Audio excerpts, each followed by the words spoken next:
On October 1st of 2025, the United States federal government shut down, halting airport security lines, federal worker pay, and food assistance. These government entities are essential to everyday life, but a stalemate in Congress has made their future uncertain.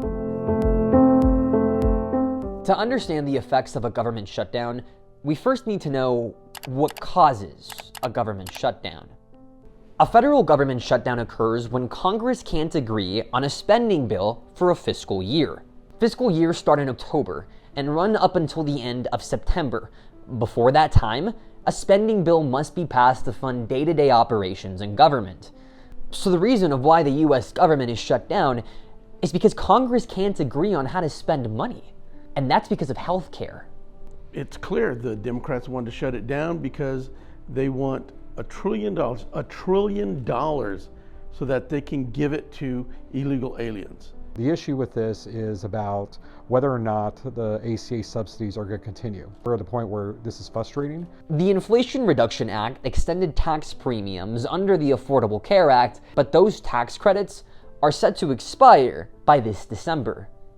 Personally, healthcare credits are critical because without that, so many people would lose their healthcare or it would become extremely more expensive. The downside of that is people start missing work, missing jobs because they don't have the healthcare. Texas District 16 House Representative Veronica Escobar reached out to the public with a statement stating that El Pasoans may need to pay up $1,000 or more for healthcare if ACA tax premiums aren't renewed.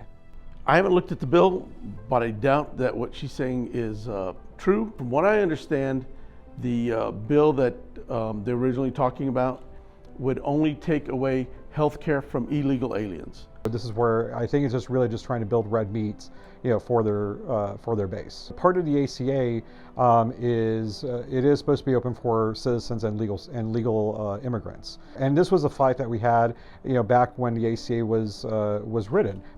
One side will say, oh, it's the migrants that are causing the problem, which is not necessarily so.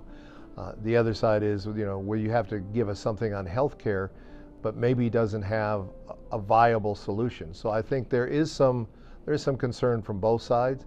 I will say that if the Republicans say they don't want to come to the negotiating table because of migrants, you can't solve anything by not going to the negotiating table. As both sides look to cut a deal, Americans anxiously wait for the end of the first government shutdown since 2018.